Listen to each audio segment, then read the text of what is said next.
Hello everyone, my name is Siddhant Singh. In this video, I am explaining you the COCO model, which is the topic of software engineering. So, firstly, we are discussing about the introduction. Let we start.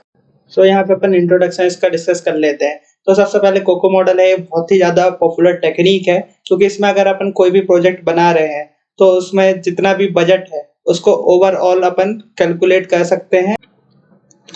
तो what is cocoa model? तो cocoa model है क्या? तो जो cocoa model का full form होता है वो है कंस्ट्रक्टिव कॉस्ट मॉडल. तो अब इसमें होता क्या है? तो बेसिकली अगर आप कोई भी प्रोजेक्ट पे काम कर रहे हैं तो इसका ये जो कॉस्ट होता है उसको प्रेडिक्ट करता है, उस पे कितना काम लग रहा है, उसको एफर्ट, टाइम और उसमें जितनी भी कॉम्प्लेक्सिटी है सबको मतलब ओवरकम्स करने के लिए ये यूज होता है. तो इसमें इसमें क्या होता है कि एक बेसिकली आपको एक आइडिया दे देता है, इन्फॉर्म कर देता है कि उसमें आपको कॉस्ट कितना लगने वाला है और टाइम कितना लगने वाला है. तो अब इसको आगे बढ़ते हैं. तो इसका इम्पोर्टेंस क्या है, why we use COCOMO model. ठीक है. तो इसमें जो एक्यूरेट प्रेडिक्शन होता है कॉस्ट का, ठीक, उसको प्रेडिक्ट कर लेते हैं कि कितना उसमें लग जाएगा और कितना खर्चा आएगा, और उसमें जो कॉस्ट लग रही है उस कॉस्ट को कैसे कम करें. क्योंकि इसमें क्या होता है, कई बार अपन अलग अलग चीजें को जोड़ देते हैं तो उससे जो प्रोजेक्ट का कॉस्ट है वो इंक्रीज हो जाता है. तो अब यहाँ पे क्या होता है कि जो ये मॉडल है ना, ये इन्फॉर्म कर देता है कि अगर आपके जितना बजट है सामने वाले क्लाइंट का या जिसका भी, तो उसमें ये सक्सेसफुल बन पाएगा कि नहीं. तो इसीलिए इसका यूज होता है. तो अब यहाँ अगले स्लाइड पे बढ़ते हैं. हाँ, तो तीन टाइप के कोको मॉडल होते हैं. तो पहला आता है बेसिक, सेकंड आता है इंटरमीडिएट और थर्ड आता है डिटेल. तो इसके सबके अलग अलग लेवल है बेस्ड ऑन प्रोजेक्ट, और जो इसके जो जैसे कि जिसको सॉफ्टवेयर के हिसाब से चाहिए है उस हिसाब से इनका अलग अलग यूज होता है. ठीक है. तो यहाँ पे अब बेसिक कोको मॉडल. तो यहाँ पे पहला अपना है मॉडल. ठीक है. जिसको टाइप है, जिसका नाम है बेसिक कोको मॉडल. तो ये परफेक्ट एंड क्विक मेथड होती है. ठीक है. तो इसमें क्या होता है कि आपके पास जो इन्फॉर्मेशन होती है वो लिमिटेड होती है, और इसमें जो इनपुट देना पड़ता है कोड का वो भी बहुत कम होता है, डेवलपमेंट भी कम होता है. जिस हिसाब से इसका जो कॉस्ट है उसको प्रेडिक्ट कर लिया जाता है. तो अब यहाँ पे बढ़ते हैं सेकेंड इसके मॉडल पे.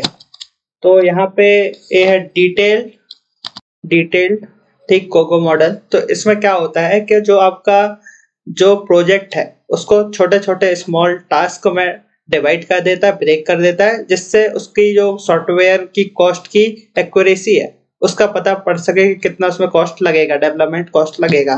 ठीक है. तो जो ये है ये मोर एक्यूरेट होता है दूसरे अलग मॉडल्स के मुकाबले. ठीक है. तो इसमें क्या होता है, जो अकाउंट फैक्टर है ना वो डिपेंड करता है, जैसे कि आप project complexity, personal experience and जो सॉफ्टवेयर, इसमें सॉफ्टवेयर के टूल्स यूज होते हैं. ठीक है. अब यहाँ पे एडवांटेज ऑफ कोको मॉडल, तो मतलब इसके फायदे क्या है, बेनिफिट्स ऑफ कोको मॉडल. तो बेनिफिट्स ऑफ कोको मॉडल, तो फर्स्ट पॉइंट है अपना एक्यूरेट है. एक्यूरेट जो इसका कॉस्ट है, डेवलपमेंट कॉस्ट है, उसको बता देता है. एंड सेकंड पॉइंट है कि इसमें पता पड़ जाता है, आइडेंटिफाई हो जाता है कि पोटेंशियल और प्रोजेक्ट रिस्क है कि नहीं है. और जो इसका थर्ड पॉइंट है उसमें ये होता है कि इसमें जो प्रोजेक्ट का मैनेजर है वो एक अलोकेट रिसोर्स जो होता है वो प्रोवाइड कर देता है. एंड जो उसमें फोर्थ पॉइंट है उसमें एक इससे अपन को ये पता पड़ जाता है जो अपना प्रोजेक्ट है उसमें स्ट्रक्चर अप्रोच डेवलपमेंट का कैसा है. और इसका जो फिफ्थ पॉइंट है उसमें अपन easy to use and implement है, क्योंकि अपन इसको पता पड़ जाएगा कि कैसे उसको छोटे छोटे भाग में उसको बनाना है, डेवलपमेंट करना है. ठीक है. और इसका जो इसकी हिस्ट्री वगैरह है वो सब आपको पता पड़ ही जाएगी कि आपको हिस्टोरिकल डेटा उसका मिल जाएगा, तो आप उसको आराम से डेवलपमेंट कर सकते हैं. सो बेसिकली यहाँ पे अपन लिमिटेशन के बारे में बात करेंगे. जो कोको मॉडल है उसकी लिमिटेशन क्या क्या है और मतलब उसमें क्या क्या फर्क पड़ता है, उसकी वजह से अपन क्या चीज नहीं कर सकते हैं. तो इसमें रिक्वायर्ड फर्स्ट पॉइंट है, इसमें रिक्वायर्ड होता है प्रोजेक्ट की डिटेल्स की, ठीक, जो कि अपन को अर्ली एक्सेस में पता नहीं होता है. और उसमें जो सेकंड पॉइंट है ये क्या, जो स्मॉल प्रोजेक्ट होते हैं छोटे छोटे, ये उसके लिए सुइटेबल नहीं है क्योंकि इसमें लिमिटेड रिक्वायरमेंट है. और जो थर्ड पॉइंट है इसका, इसमें अपन जो चेंजेस करते हैं अकाउंट चेंजेस नहीं कर सकते, जो टेक्नोलॉजी होती है डेवलपमेंट की. ठीक. और जो फोर्थ पॉइंट है उसमें जो रिजल्ट है वो अलग अलग हो सकता है, डिपेंड करता है एक्यूरेसी पे, और जो उसका प्रीवियस डेटा, हिस्टोरिकल डेटा, उस पर डिपेंड करता है. और जो इसका फिफ्थ पॉइंट है वो do not consider external factor such as market competition और इकोनॉमिक कंडीशन।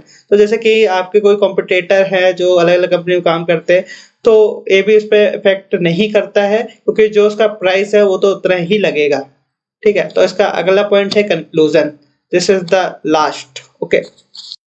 बेसिकली तो अपन कंक्लूज़न पे आ चुके हैं। तो इसमें देखिए बेनिफिट्स ऑफ कोको मॉडल, तो इसमें एक बार और अपन डिस्कस कर लेते हैं।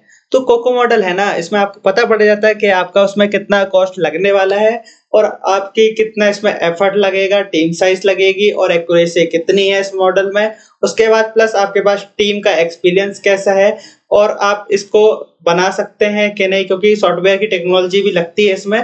तो आपको ये क्या एक डिसीजन लेने में हेल्प करती है कि आपको ये प्रोडक्ट लेना चाहिए कि नहीं लेना चाहिए।